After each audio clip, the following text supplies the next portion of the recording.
नमस्कार छात्रों, मैं डॉक्टर शिवाकांत मिश्रा अपने YouTube चैनल श्री विद्या एकेडमी पर आपका स्वागत करता हूं। आशा है आप लोग कुशल से होंगे। हम लोग लगातार पेपर 4 के ऊपर MPPSC मुख्य परीक्षा के चर्चाएं कर रहे हैं।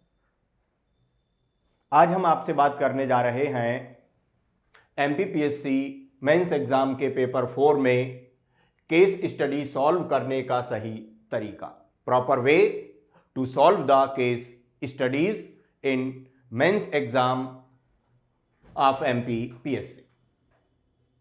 केस स्टडी जैसा कि हम लोग जानते हैं, ये कुल 2 केस स्टडी परीक्षा में आपसे पूछी जाएंगी और एक केस स्टडी 35 अंकों की और एक 30 अंकों की होगी। और इस तरीके से कुल अंक केस स्टडी में होते जा करके 65 अंक 65 मार्क्स केस स्टडी के लिए निर्धारित हैं। अभी जो 2020 के लिए नया सिलेबस MPPSC के द्वारा जारी किया गया है, उस सिलेबस में केस स्टडी के लिए शब्द सीमा, एक आदर्श शब्द सीमा, आइडियल वर्ड लिमिट निर्धारित की गई है और वह है 500 शब्द। यानी कि आपको एक केस स्टडी 500 शब्दों में लिखनी चाहिए। इसके पहले किसी प्रकार के शब्द निर्धारित नहीं हुआ करते थे, तो अपने अपने बौद्धिक स्तर के अनुसार छात्र केस स्टडी में शब्द लिखते आते थे।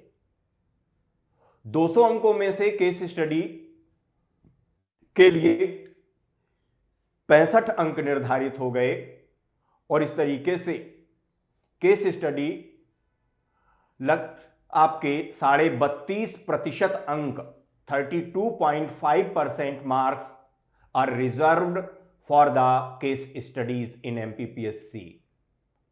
तो 32.5% अंक केस स्टडी के लिए आरक्षित हैं और जो कि सफलता में बहुत ही बड़ी और निर्णायक भूमिका निभा सकते हैं। केस स्टडी सॉल्व करना एक कठिन और बौद्धिक उत्कृष्टता का काम है। यानी कि इंटेलेक्चुअल या एकेडमिक एक्सीलेंस की जरूरत होती है, तभी आप सही तरीके से प्रॉपर वे में केस स्टडी को सॉल्व कर सकते हैं। क्योंकि केस स्टडी प्रश्न पत्र निर्माता के मस्तिष्क की उपज है। Creation of the mindset of the paper setter. तो वो अपने स्तर पर एक कल्पना करता है किसी भी सिचुएशन, किसी स्थिति की, और इसलिए केस स्टडी हमेशा सिचुएशनल होती है, किसी परिस्थिति पर आधारित होती है। हमें केस स्टडी को सही तरीके से समझने के लिए या सही तरीके से उसको हल करने के लिए कुछ चीजों के बारे में विचार करना, उनको अच्छे तरीके से समझना अति आवश्यक हो जाता है। सबसे पहला सवाल तो यही है कि आखिर को केस स्टडी को परीक्षा में शामिल करने का MPPSC का या UPSC में भी शामिल है, उसका उद्देश्य क्या है, आखिर को ये क्यों शामिल की गई है। जब हम किसी भी व्यक्ति के किसी भी कार्य के उद्देश्य, उसके लक्ष्य को, उसके ऑब्जेक्टिव को समझ लेते हैं, तब हमें प्रॉपर प्रत्युत्तर या उचित प्रत्युत्तर या प्रॉपर रिस्पॉन्स करना आसान हो जाता है। जब तक हमें यह बात ज्ञात नहीं होगी कि केस स्टडी के द्वारा परीक्षक क्या ज्ञात करना चाहता है छात्रों से, तब तक हम उस तरीके से केस स्टडी को हल नहीं करेंगे जैसी कि आवश्यकता है उसको हल करने की। तो आखिर को ऑब्जेक्टिव या उद्देश्य क्या है केस स्टडी को सॉल्व करने का या केस स्टडी को शामिल करने का? छात्रों के किस गुण को परखना चाहता है परीक्षक केस स्टडी के माध्यम से? तो केस स्टडी के माध्यम से वह छात्र की समझ या बोध, जिसको में अंडरस्टैंडिंग कहते हैं, उसका परीक्षण करना चाहता है। अर्थात किसी भी विषय को या किसी परिस्थिति या सिचुएशन को या किसी घटना या किसी समस्या को समझने की छात्र की क्षमताएं कितनी हैं। छात्र किसी भी विषय को सही रूप में समझता है या नहीं, यानी उसके अंदर उसकी सही समझ, जिसको कहते हैं इंग्लिश में प्रॉपर अंडरस्टैंडिंग, है या नहीं है। अगर आपने केस स्टडी को अच्छे तरीके से समझ लिया, इसका आशय यह है कि आप अपने प्रशासनिक कार्य के दौरान किसी भी गंभीर जटिल विषय को अच्छे तरीके से समझने में सक्षम हैं, क्योंकि प्रशासनिक अधिकारी को अनेक जटिल समस्याओं से जूझना पड़ता है, जिसके सामाजिक पहलू भी होते हैं, आर्थिक पहलू भी होते हैं, प्रशासनिक और राजनीतिक पहलू भी हुआ करते हैं। और इसलिए केस स्टडी की जो प्रकृति होती है वो थोड़ी सी उलझी हुई हुआ करती है, यानी कि कॉम्प्लेक्स नेचर की होती हैं केस स्टडीज, जटिल प्रकार की होती हैं, आसान नहीं हुआ करती हैं। तो सही समझ उसके अंदर है या नहीं है। क्या एक व्यक्ति को, एक छात्र को किसी भी विषय के विभिन्न पक्षों जो कि उससे संबंधित हैं, विभिन्न पक्षों की सही समझ है या नहीं। विभिन्न पक्षों की सही समझ है कि नहीं है।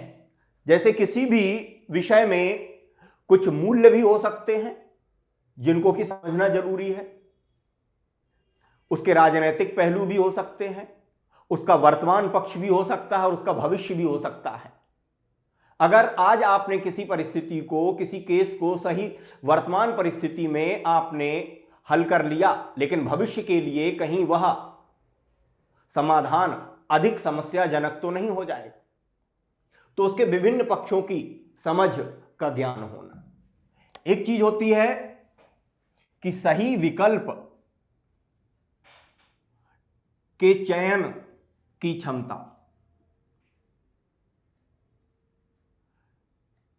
सही विकल्प के चयन की क्षमता यानी कि केस स्टडी में बहुत सारे प्रश्न दिए जाते हैं, आपको उन प्रश्नों में से जब हम उत्तर देते हैं तो वस्तुतः जो उत्तर हुआ करता है वो विकल्प के चयन की पद्धति होती है कि आपने किस विकल्प को सर्वोत्तम माना है, अर्थात विकल्पों के गुण और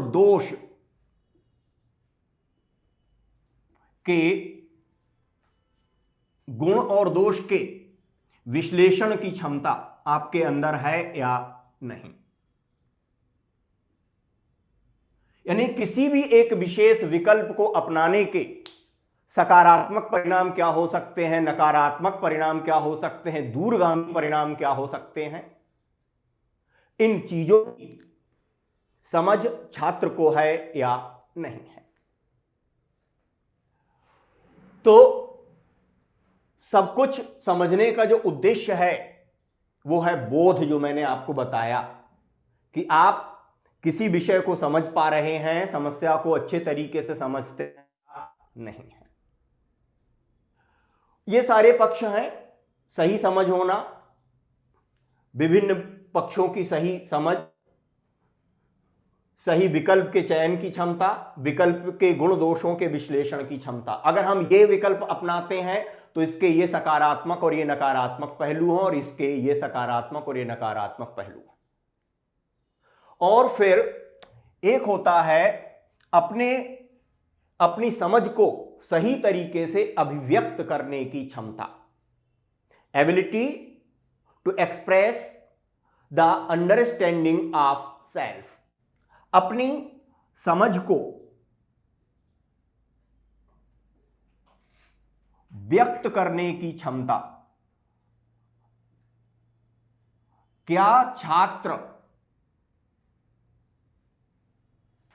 ने जो समझा है उसे वो सरल शब्दों में इस तरह से व्यक्त कर सकता है कि नहीं कि दूसरे समझ सकें। क्योंकि एक प्रशासनिक अधिकारी जो भी काम कराता है वह अपने अधीनस्थों के माध्यम से अर्थात अपने सबऑर्डिनेट्स के माध्यम से संपन्न कराता है। और यदि उच्च अधिकारी अपने अधीनस्थों को अपने विजन, अपने दृष्टिकोण से भली भांति परिचित नहीं करा सकता, उन्हें समझा नहीं सकता है, तो वह वांछित परिणाम भी उनसे प्राप्त नहीं कर सकता। Can not B receive the desired results from the subordinates. और इसलिए यह आवश्यक है कि व्यक्ति उचित तरीके से अपने आप को, अपने विचारों को अभिव्यक्त करने में सक्षम हो। तो सबसे पहले जो मैंने कहा कि यही है बोध की समझ, अंडरस्टैंडिंग की समझ। तो हमें पहले यही पता होना चाहिए कि आखिर को केस स्टडी क्यों सॉल्व की जाती है। तो इस बात को अपने मस्तिष्क में बिठाइए कि समझने की क्षमता का परीक्षण है कि हम चीज को समझ पा रहे हैं कि नहीं समझ पा रहे हैं, उसकी जटिलता को, विषय की व्यापकता को समझ पा रहे हैं कि नहीं, कि जो समस्या प्रस्तुत की गई है उसका लेवल कितना ब्रॉड, कितना व्यापक है, उसके दूरगामी परिणाम कितने व्यापक हो सकते हैं। इन सब चीजों को समझने की क्षमता का परीक्षण ही केस स्टडी को परीक्षा में शामिल करने का मूल उद्देश्य है। ये हो जाते हैं उद्देश्य। इसके बाद हम देखते हैं कि केस स्टडी के विषय क्या हैं, किन विषयों पर केस स्टडी शामिल की जा सकती है। ये लिखे हुए हैं, ये जो हेडिंग है यहां पर हम ले रहे हैं उसको विषय, सब्जेक्ट्स। आखिर को केस स्टडी किन विषयों पर पूछी जाती है। निश्चित रूप से प्रशासन का क्षेत्र संपूर्ण सामाजिक, आर्थिक, राजनैतिक जीवन से संबंधित है। आज हम जिस युग में, जिस दौर में रह रहे हैं उसमें स्टेट या राज्य को कहा जाता है प्रशासनिक राज्य, एडमिनिस्ट्रेटिव स्टेट या एग्जीक्यूटिव स्टेट। प्रशासन आज हमारे जीवन के प्रत्येक क्षेत्र में उपस्थित है। व्यक्ति के जन्म से लेकर के मृत्यु तक प्रशासन का हस्तक्षेप है, प्रशासन का नियंत्रण है, राज्य का हस्तक्षेप है, राज्य का नियंत्रण है। बच्चे के जन्म के समय भी प्रशासन इस चीज को ध्यान रखता है कि बच्चे का प्रॉपर वैक्सीनेशन, उसका टीकाकरण हुआ है कि नहीं है। एक रुग्ण व्यक्ति, बीमार व्यक्ति सारे समाज के लिए समस्याजनक हो सकता है। बच्चे के पोषण, उसकी शिक्षा दीक्षा, उसके विवाह, परिवार, संपत्ति का उत्तराधिकार, उसके धार्मिक गतिविधियां, उसकी राजनीतिक स्वतंत्रता, हर एक जगह पर प्रशासन आज उपस्थित है। और इसलिए केस स्टडी भी सामाजिक जीवन के, आर्थिक जीवन के, राजनीतिक जीवन के सभी पक्षों से संबंधित हो सकती है और होती भी है। और इसलिए केस स्टडीज का क्षेत्र बहुत व्यापक है। और इसके लिए आवश्यक यह भी है कि एक विद्यार्थी को हमारे सामाजिक, राजनीतिक, आर्थिक जीवन के सभी पक्षों की कम से कम सामान्य जानकारी तो होनी ही चाहिए। अगर जानकारी होगी तभी वह केस स्टडी के तमाम पक्षों को अच्छे से अंतः संबंधित करके, इंटर रिलेटेड करके सही विकल्पों का चयन और प्रत्येक विकल्प या प्रश्न का सही उत्तर देने में सक्षम हो सकता है। और इस तरीके से केस स्टडी के लिए विषय बहुत सारे होते हैं।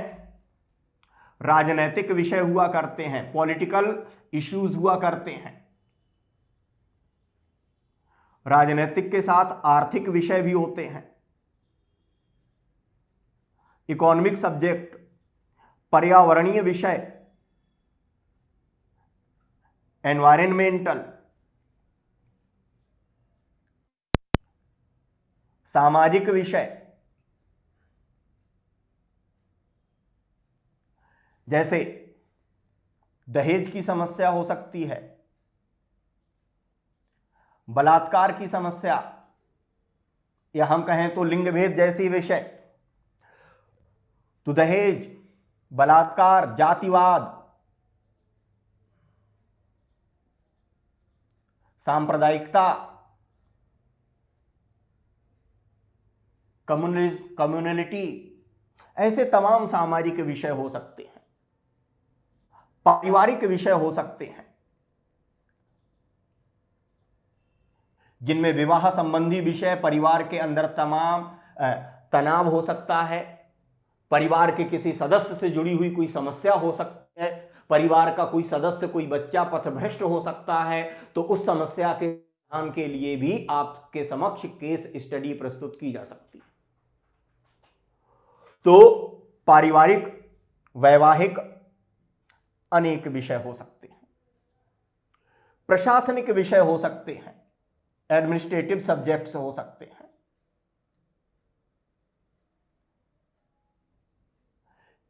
जैसे कर्तव्य पालन संबंधी कठिनाइयां, राजनीतिक हस्तक्षेप प्रशासनिक अधिकारी के कार्यों में, ऐसे तमाम विषय हो सकते हैं। अधिकारी और बहुत सारी चीजें हो सकती हैं। किसी विषय के साथ, किसी प्रशासनिक विषय पर जनता और प्रशासन के बीच तनावपूर्ण स्थितियां, दंगा की स्थिति, ऐसे तमाम विषय हो सकते हैं जिन पर केस स्टडीज पूछी जाती हैं और पूछी जाती हैं, पूछी जाती रही हैं और पूछी भी जाएंगी। तो दूसरी चीज हो जाती है इसके विषय क्या होंगे। तो हमने अब तक उद्देश्य और विषयों की चर्चा की है। तीसरे महत्वपूर्ण पक्ष की मैं आपसे चर्चा करने जा रहा हूं, जिसे कहा जाएगा छात्र की भूमिका।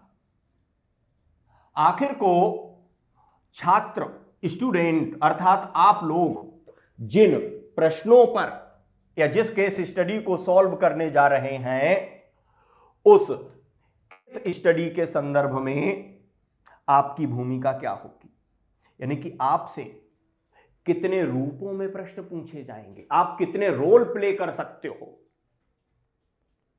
तो एक भूमिका होती है आपकी एक प्रशासनिक अधिकारी की। प्रशासनिक अधिकारी के रूप में केस स्टडी सॉल्व करना। एक होती है नीति निर्माता, पॉलिसी मेकर की भूमिका। एक होती है परिवार के या पारिवारिक व्यक्ति के रूप में। एक है जन सामान्य, कॉमन मैन के रूप में। हालांकि पारिवारिक व्यक्ति भी जन सामान्य ही होता है। इतने रूपों में आपसे प्रश्न पूछे जा सकते हैं और इतने रूपों में आपको अपनी भूमिका का निर्वाह करना होगा। प्रशासनिक अधिकारी के रूप में आपसे अनेक प्रकार के केस आपके समक्ष प्रस्तुत किए जा सकते हैं।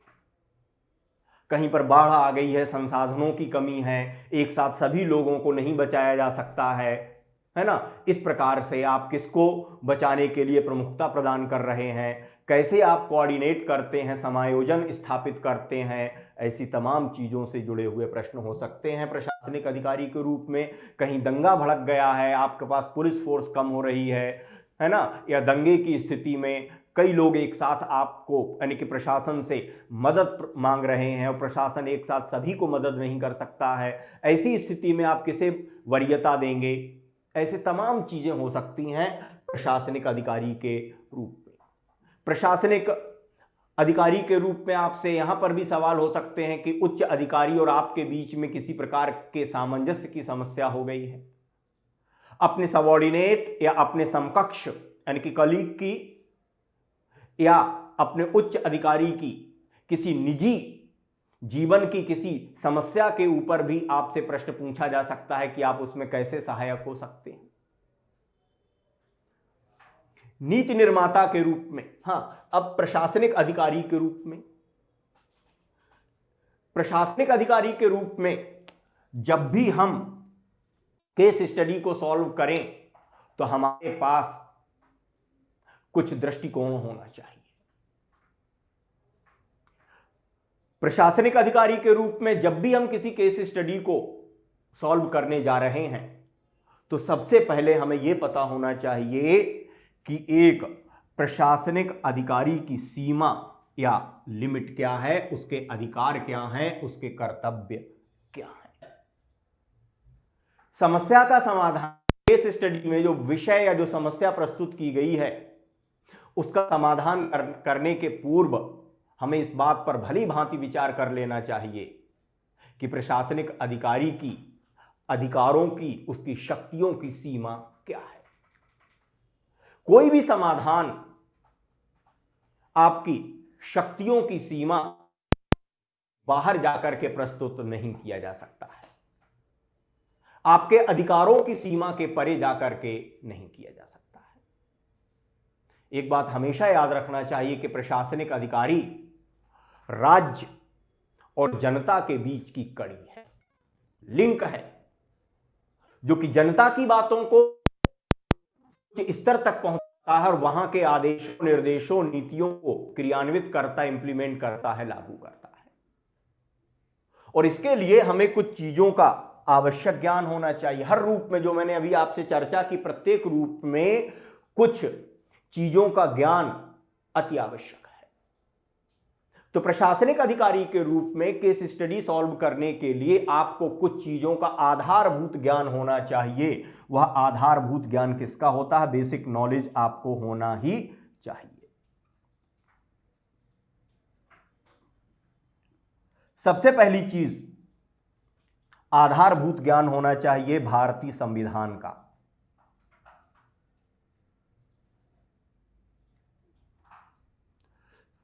और संविधान में भी मुख्य रूप से आपको मूल अधिकार, फंडामेंटल राइट्स,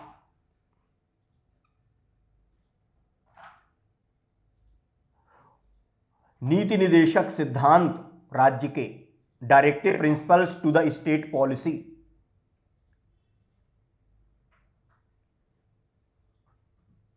इनका ज्ञान होना चाहिए आपको।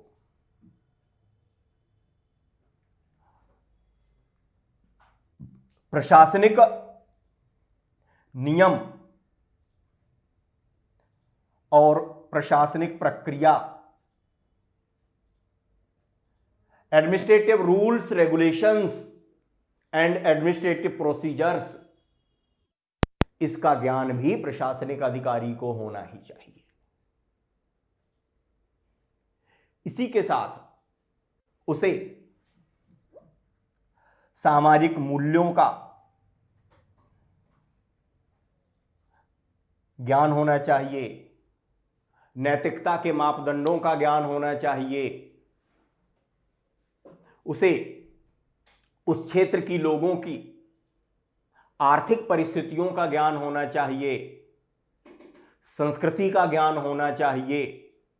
इन सब गुणों को आपके अंदर उपस्थित होना चाहिए और ये सब चीजें आपको उस केस में प्रत्यक्ष या परोक्ष रूप से, डायरेक्ट या इनडायरेक्टली दिखाई देती हैं जब हम केस को पढ़ते हैं। तब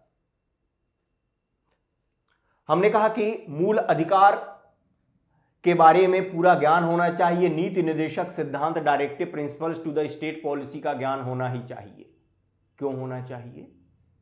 इसलिए होना चाहिए क्योंकि भारतीय संविधान के अनुच्छेद या आर्टिकल 12 के अनुसार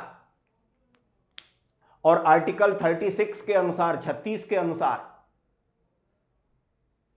प्रशासनिक अधिकारी राज्य का एक अंग है। राज्य की जो परिभाषा दी गई है, डेफिनेशन ऑफ द स्टेट दी गई है, उसमें प्रशासनिक अधिकारी को राज्य माना गया है और मूल अधिकारों की रक्षा करना, उन्हें लागू करना राज्य का कर्तव्य है।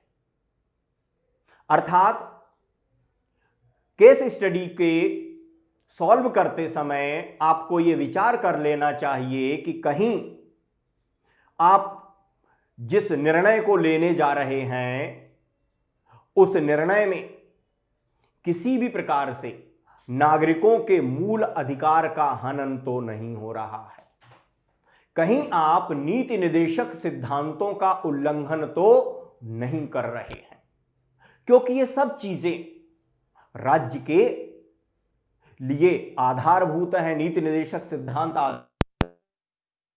अधिकार उनका उल्लंघन नहीं हो सकता है। फिर कुछ परिस्थितियां हो सकती हैं जहां पर कि मूल अधिकारों को निलंबित किया जा सकता है, सस्पेंड किया जा सकता है। अगर उस केस में वो परिस्थितियां विद्यमान हैं जहां पर कि मूल अधिकारों को सस्पेंड या उन्हें निलंबित किया जाना आवश्यक होगा, तब अपने केस सॉल्व करने की प्रक्रिया के दौरान आप मूल अधिकारों को निलंबित करें। लेकिन वो स्थिति क्या होगी जब मूल अधिकारों को निलंबित किया जा सकता है? वो स्थिति होगी, पहली स्थिति होती है भारत राष्ट्र की एकता और अखंडता के लिए खतरा उत्पन्न होना, threat to the unity and integrity of the Indian nation. दूसरी चीज, हमारे सामाजिक सौहार्द को नागरिकों की या कुछ व्यक्तियों की गतिविधियों से खतरा उत्पन्न होना,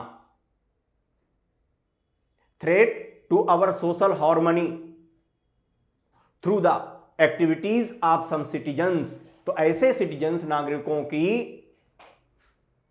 ऐसे नागरिकों की गतिविधियों को भले ही वो मूल अधिकारों के अंतर्गत क्यों न आती हो, उन्हें स्थगित किया जाएगा। भारत के कुछ दूसरे देशों के साथ अगर संबंध खराब हो सकते हैं किसी व्यक्ति की मूल अधिकार के प्रयोग से, तो वो भी। इसी प्रकार से अगर कानून व्यवस्था का प्रश्न उत्पन्न हो जाए, तो अगर इस प्रकार की स्थितियां हैं, सिर्फ और सिर्फ ऐसी ही कुछ स्थितियों मात्र में मूल अधिकारों का हनन किया जा सकता है, मूल अधिकारों को स्थगित किया जा सकता है। अन्यथा हमेशा इस बात को याद रखिए, गांठ बांध लीजिए कि प्रशासनिक अधिकारी मूल अधिकार को स्थगित या उसका हनन करने वाला निर्णय सामान्य परिस्थितियों में कभी भी नहीं ले सकता है, क्योंकि वह राज्य के अंतर्गत ही आता है। इसी प्रकार से नीति निर्देशक सिद्धांतों को लागू करना राज्य की जिम्मेदारी है, राज्य का नैतिक कर्तव्य है, मोरल ड्यूटी है। और राज्य के अंतर्गत मैं आपको बता चुका हूं आर्टिकल 36 के तहत वह राज्य की परिभाषा में शामिल है प्रशासनिक अधिकारी। और इसलिए समानता, सामाजिक न्याय, समाजवाद, लोक कल्याणकारी राज्य, ये सब हमारे संवैधानिक आदर्श हैं। नीति निर्देशक सिद्धांतों में इन्हें शामिल किया गया है और इन्हें लागू करना प्रशासनिक अधिकारी का नैतिक कर्तव्य है। तो इन सब चीजों की समझ होना चाहिए। प्रशासनिक नियम और प्रशासनिक प्रक्रिया की समझ। किसी भी परिस्थिति में प्रशासनिक नियम और प्रक्रिया का उल्लंघन तो आप नहीं कर रहे हैं। स्थापित प्रक्रिया, सुस्थापित, well established procedures and rules regulations can not be violated by a administrative officer. एक प्रशासनिक अधिकारी के द्वारा इनका हनन नहीं किया जा सकता है। क्यों? इसलिए नहीं किया जा सकता है कि जब भी आप नियम, कानून और प्रक्रिया से विचलन करते हैं, डेविएंट होते हैं, इसका आशय हो जाता है कि नियम, कानून और प्रक्रिया से विचलन करने के लिए कहीं आपने किसी व्यक्ति को अनुचित फायदा या अनुचित लाभ प्रदान करने के लिए तो नहीं किया है। तो माल एडवांटेज देने के लिए, अनुचित लाभ किसी को पहुंचाने के लिए तो आपने इनसे किनारा नहीं किया है। तो प्रशासनिक अधिकारी को हमेशा एथिकल वे को ही फॉलो करना चाहिए, या एथिकल वे या एथिकल अप्रोच को अपनाते हुए या एथिकल उपागम को अपनाते हुए कार्य करना चाहिए। तो प्रशासनिक अधिकारी के कार्य करने के दो उपागम या दो अप्रोच होते हैं। एक है एथिकल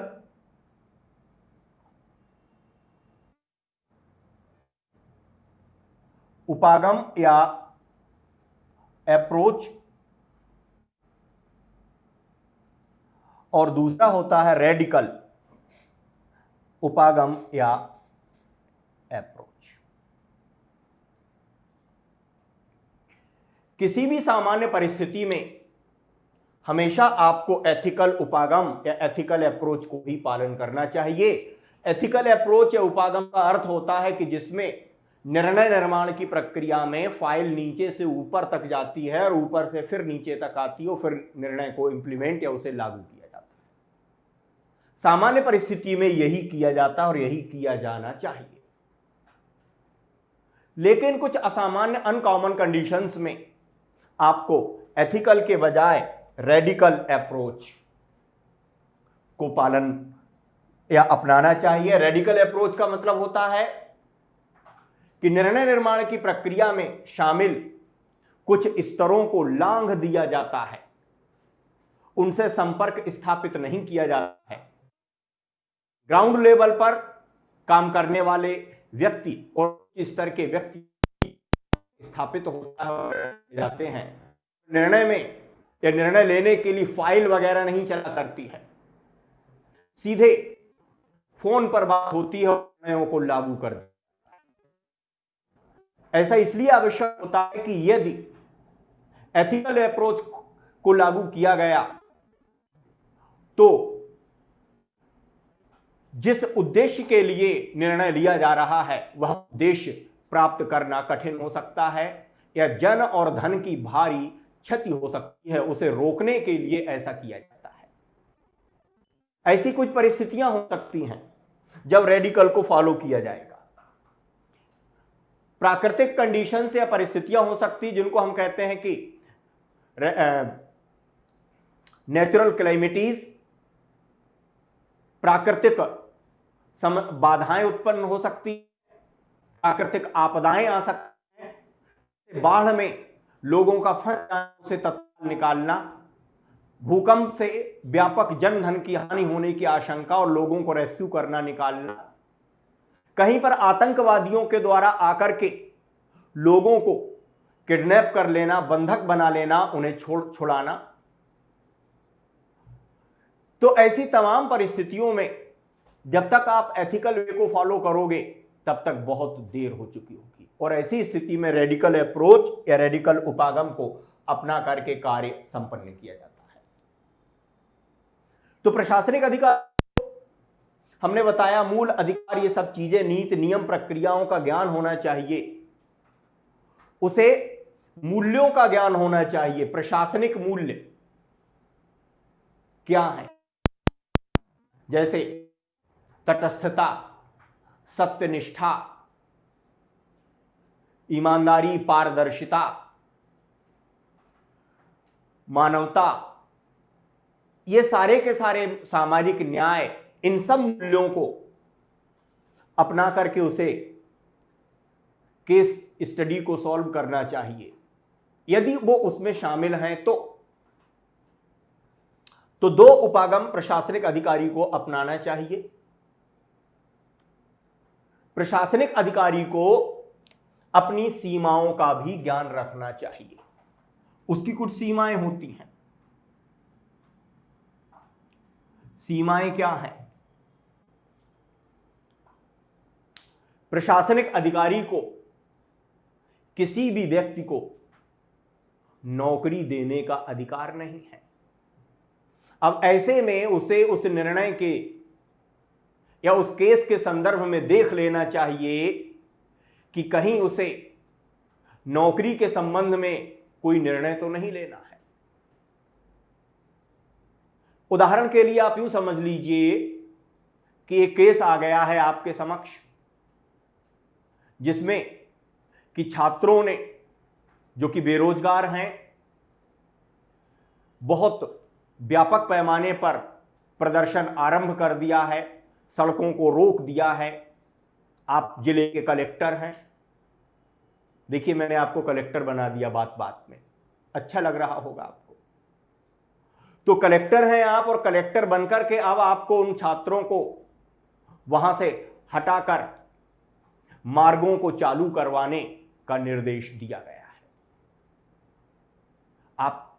अब आपके सामने कुछ विकल्प होंगे कि आप क्या करें। बल प्रयोग करने का विकल्प हो सकता है, छात्रों से वार्तालाप करके उन्हें वहां से हटने के लिए सहमत कराने का विकल्प हो सकता है, या कलेक्टर एसपी को बुला करके कह दे कि ये तुम्हारी जिम्मेदारी है, कानून व्यवस्था बनाए रखने को, हटाइए, जो भी करना हो करिए। या कलेक्टर कुछ राजनेताओं को बुला करके उनसे कहे कि आप समझा दीजिए, लोग आपकी बात मानते हैं। तो ऐसे तमाम विकल्प आपको प्रस्तुत किए जा सकते हैं। हर विकल्प के ऊपर आपको कुछ चीजों को, यानी कि अगर मान लीजिए यही जो विकल्प मैंने आपको बताए यही दिए गए हैं और फिर आपको कहा जाए कि आप क्या करेंगे, लिखिए, तो हर विकल्प के गुण और दोषों की आपको विवेचना करना है। वार्तालाप करे, वार्तालाप में क्या करेगा अधिकारी? तो पहली बात ध्यान रखिए कि अधिकारी वार्तालाप करके छात्रों को यह कहेगा कि लोकतंत्र में आपको धरना प्रदर्शन करने का अधिकार है, आपने वो किया भी है, आपकी बात हमने उचित माध्यम से ऊपर तक पहुंचा दी है, अब आपका धरना प्रदर्शन हो चुका है, आपकी बात पहुंच चुकी है, मीडिया सब और तमाम साधनों से सभी लोग और प्रशासन और सरकार सब आपकी समस्या से परिचित हो चुके हैं और उचित निर्णय लिया जाएगा, और इसलिए आप कृपा करके यहां से हटें, क्योंकि आपको अपनी बात कहने का अधिकार है, मगर दूसरे व्यक्तियों को भी अपना सामान्य जीवन जीने का, आवागमन करने का अधिकार है, और आपके इस धरने प्रदर्शन के कारण उनका अधिकार बाधित हो रहा है। आप तो पढ़े लिखे समझदार हैं, छात्र हैं, अगर आप ऐसा करेंगे तो दूसरे लोगों की सहानुभूति आप खो बैठेंगे। अगर आपने उनकी सहानुभूति खो दी तो आपका समर्थन कम हो जाएगा। तो आप हटें, उनको निकलने दें, आपको उनकी सहानुभूति मिलेगी, आपको उनका समर्थन मिलेगा। उसे यह नहीं कहना चाहिए कि मैं आपको नौकरी दिलाने की गारंटी देता हूं, मैं नौकरी दिलवा दूंगा, मैंने बात की, क्योंकि यह अधिकार एक प्रशासनिक अधिकारी के पास नहीं होता है। तो अपनी सीमाओं को याद रख करके प्रशासनिक अधिकारी को निर्णय लेना चाहिए। इसी तरीके से प्रशासनिक अधिकारी को नीति निर्माण के लिए सुझाव देने का अधिकार नहीं होगा जब तक कि उसे किसी समस्या की जांच करके प्रतिवेदन देने के लिए न कहा जाए। तो उसे हमेशा संविधान के अंतर्गत अधीन रहते हुए, नियम कानून प्रक्रियाओं के अधीन रहते हुए और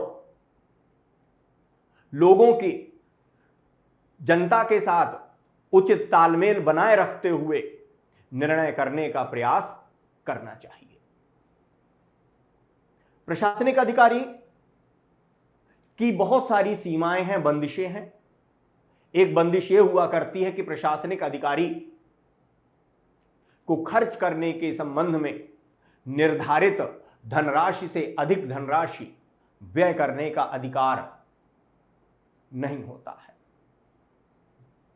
तो अगर कहीं धनराशि व्यय करने का प्रश्न उत्पन्न होता है तो प्रशासनिक अधिकारी को यह सोच लेना चाहिए कि कहीं वह निर्धारित धनराशि से अधिक धनराशि तो व्यय नहीं कर रहा है। तो ऐसी अपनी सीमाओं को भी ध्यान में रखना चाहिए, सामाजिक मूल्यों को भी ध्यान में रखना चाहिए।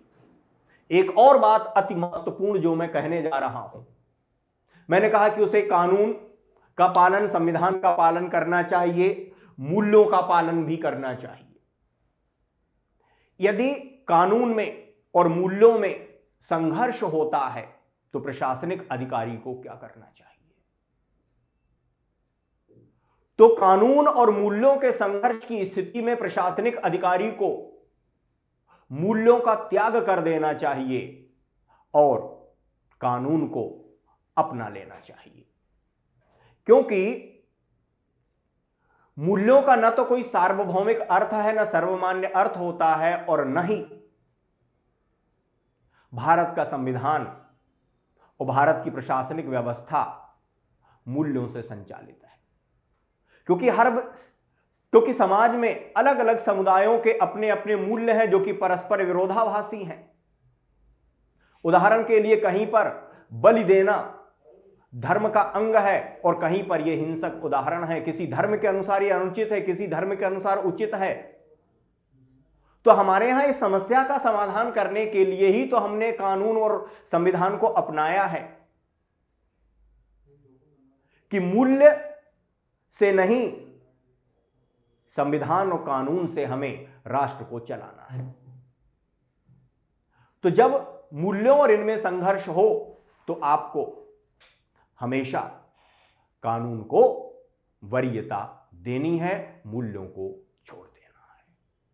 अन्यथा समाज में संघर्षपूर्ण स्थितियां निर्मित हो सकती हैं। हिंदू कहेंगे हमारे ये मूल्य हैं, मुसलमान कहेंगे दूसरे मूल्य हैं, तो देश कैसे चलेगा? इसलिए मूल्य को वरीयता दी जानी है। कब तक? जब तक कि वह कानून से टकराता नहीं है। दूसरी बात, क्या संविधान और कानून के बीच में संघर्ष की स्थिति? तो उत्तर है, संविधान और कानून में कभी भी संघर्ष हो ही नहीं सकता है। कानून संविधान को लागू करने के लिए संविधान के अनुसार ही बनाए जाते हैं। कोई भी कानून जो संविधान के विरुद्ध होता है वो शून्य होता है। तो इसलिए इसका तो प्रश्न ही नहीं उत्पन्न होता है। मित्रों, इसी प्रकार से बहुत सारे विचारकों ने बहुत सारी पुस्तकों में केस स्टडी को सॉल्व करने के लिए पाश्चात्य विद्वान जो कि लोक प्रशासन से जुड़े रहे हैं, यूरोपीय विद्वान, अमेरिकी विद्वान, इन लोगों के सिद्धांतों आदि को प्रस्तुत किया है कि इसके अनुसार हमको केस स्टडी को सॉल्व करने के लिए निर्णय लेना चाहिए। मैं यहां पर भी जोर देकर के कहना चाहूंगा कि ऐसे तमाम प्रशासनिक सिद्धांत आपके लिए बहुत अधिक महत्वपूर्ण नहीं है। वास्तव में उनका बहुत ही मामूली सा महत्व हो सकता है। उसका कारण भी यही है, पाश्चात्य समाज के विचारकों के सिद्धांत भारतीय समाज और भारतीय संविधान के अनुसार नहीं है, क्योंकि वे पूरी तरह से पूंजीवादी समाज हैं और हम एक समाजवादी समाज हैं। उनके संविधान के उद्देश्य हमसे कुछ भिन्न हैं और इसलिए हम उन सिद्धांतों के अनुसार नहीं, अपने ही संविधान के अनुसार चलते हैं। इसलिए वो भी बहुत अधिक सहायक नहीं है। अनावश्यक उन्हें भी महत्व प्रदान करने की चेष्टा न। धन्यवाद कहने के पहले और आपसे विदा लेने के पहले मैं एक बार पुनः आपसे कहना चाहूंगा कि आप हमारे चैनल को सब्सक्राइब करें, लाइक करें और शेयर करें। धन्यवाद। नमस्कार।